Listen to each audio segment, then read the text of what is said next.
Hello friends, जैसे कि आपने पिछले वीडियो में देखा, हमने 6 क्वेश्चंस डिस्कस किए जो एक्स्ट्रा क्वेश्चंस थे till the question of unification of Germany. हमने उसमें देखा कि किस तरह से क्वेश्चन को लिखना है, कौन से क्वेश्चन कितने मार्क्स के लिए आ सकता है, और उलट पुलट करके हमने क्वेश्चन भी देखे, मतलब और क्वेश्चंस भी देखे और टाइप के क्वेश्चन, मतलब यूनिफिकेशन ऑफ जर्मनी का, nation building process of Germany and unification of Germany, explain the process of unification of Germany. तो ऐसे और क्वेश्चंस भी देखे हमने, और टाइप क्वेश्चन और ऑप्शन के questions.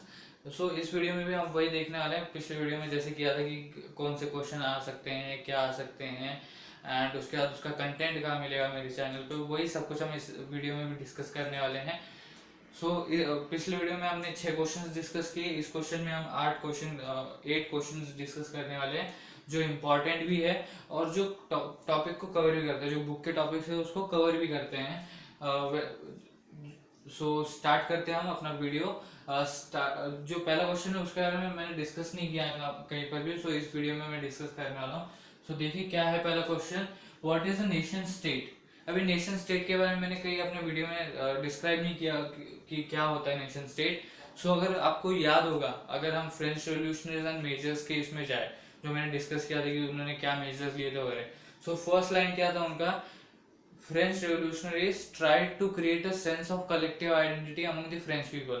So to create a sense of collective identity among the people is the nation state. Right? अब definition दूंगा इसके में।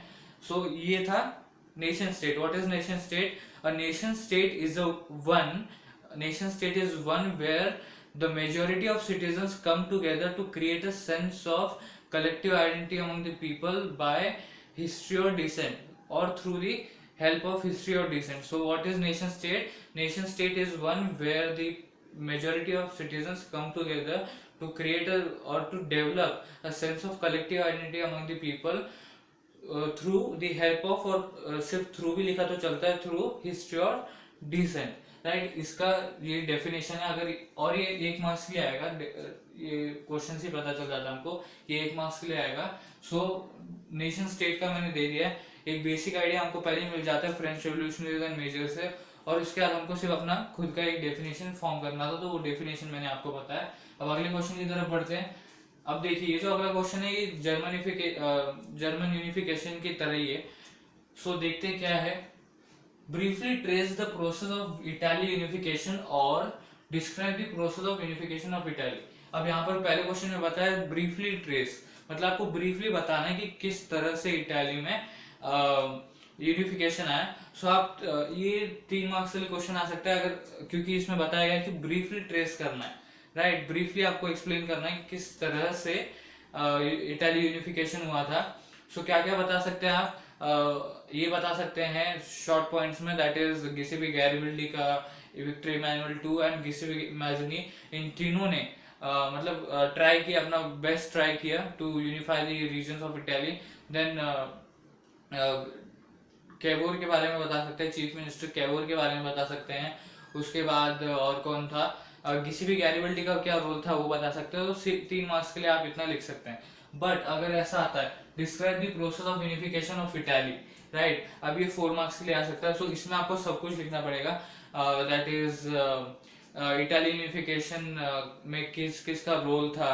राइट, इटाली यूनिफिकेशन में Giuseppe Mazzini, Victor Emmanuel two, chief minister Cavour and then Giuseppe गैरिबल्डी।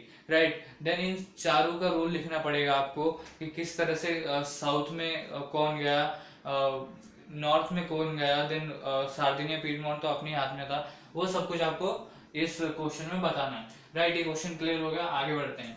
Explain any 4 provision और features. Right, अब यहाँ पर provision या फीचर दोनों में से कोई भी वर्ड यूज किया जाता है, कंफ्यूज नहीं होना है। एक्सप्लेन एनी 4 प्रोविजन और फीचर्स ऑफ नेपोलियनिक कोड और सिविल कोड ऑफ 1804। राइट, अब यहाँ पर ऐसा क्यों लिखा गया नेपोलियनिक कोड और सिविल कोड ऑफ 1804, क्योंकि इन दोनों में से कोई भी चीज आ सकता है, तो कंफ्यूज नहीं होना, दोनों सेम चीज है। और यहाँ पर भी फीचर्स और प्रोविजन है, दोनों सेम चीज है, आपको एक ही चीज लिखना है, that is civil code of 1804 या नेपोलियनिक कोड के क्या मेजर्स थे, जैसे कि ही simplified administrative system, transport and communication system were improved, then he abolished the system of privileges by birth, secured the right to property वगैरह, ये सब कुछ लिखना है। सिर्फ 4 लिखने हैं, मतलब 4 मार्क्स के लिए आ सकता है। अगर यहाँ पर दिया है briefly explain civil code of 1804, तो 3 मार्क्स के लिए आ सकता है ऐसा question, that is briefly explain the civil code of 1804। इसमें आपको 3 पॉइंट्स लिखने हैं, दैट इज सबसे पहले तो रीजन लिखना है क्यों, क्योंकि उसको लगा कि एडमिनिस्ट्रेटिव सिस्टम हम मोर एफिशिएंट एंड बेटर कर सकते हैं, इसलिए उसको ये सिविल कोड ऑफ 1804 लाना पड़ा। उसके बाद उसने क्या मेजर्स लिए ये आपको एक्सप्लेन करना है, राइट। सो इसमें आपको क्या लिखना है, फीचर्स लिखना है। उसके बाद क्या, अगर डिटेल में एक्सप्लेन करने बोलते हैं, जैसे यहाँ पर लिखा नहीं बट आपको वहां पर क्वेश्चन ऐसा मिल सकता है कि explain in detail the civil code of 1804, तो आपको पॉजिटिव्स और नेगेटिव्स आपको दोनों लिखने हैं, राइट। पॉजिटिव्स भी लिखने हैं, नेगेटिव्स भी लिखने हैं। नेगेटिव्स क्या थे, increase in taxation, increased taxation, then censorship, forced conscription into French army, then went back on the limited suffrage। ये सब कुछ आपको negative points and positive points दोनों लिखना है, अगर डिटेल में एक्सप्लेन करने को बोलते हैं तो।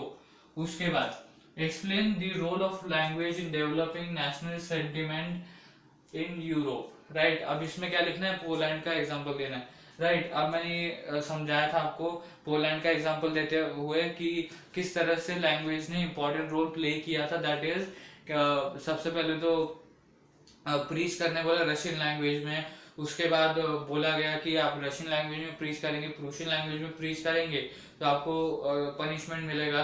तभी भी क्या किया लोगों ने, इसे एज अ सिंबल देखना स्टार्ट किया कि प्रूशियन लैंग्वेज में अगर हम बात करें तो ये एज अ स्ट्रगल सिंबल बन जाएगा against the Russian occupation, right, against the Russia. So वो चर्च गैदरिंग हो या इम्पोर्टेंट इंफॉर्मेशन देना हो या व्हाट वी से इम्पोर्टेंट कुछ बताना हो, तो प्रूशिया में प्रीच करते थे, प्रूशियन लैंग्वेज में प्रीच करते थे। उसकी वजह से उनको सजा मिली, किसी को साइबेरियन जेल में डाला गया एज अ पनिशमेंट, और कईयों को ब्रूटली मारा भी गया, राइट। उसके बाद it became a symbol of struggle against the Russian occupation. तो आपको ये सब कुछ लिखना है इन दिस क्वेश्चन। ये मैक्सिमम टू मैक्सिमम 3 मार्क्स के लिए आ सकता है, right. So explain the role of language in developing national sentiment in Europe, तो पोलैंड का एग्जांपल देते हुए आपको ये एक्सप्लेन करना है, राइट।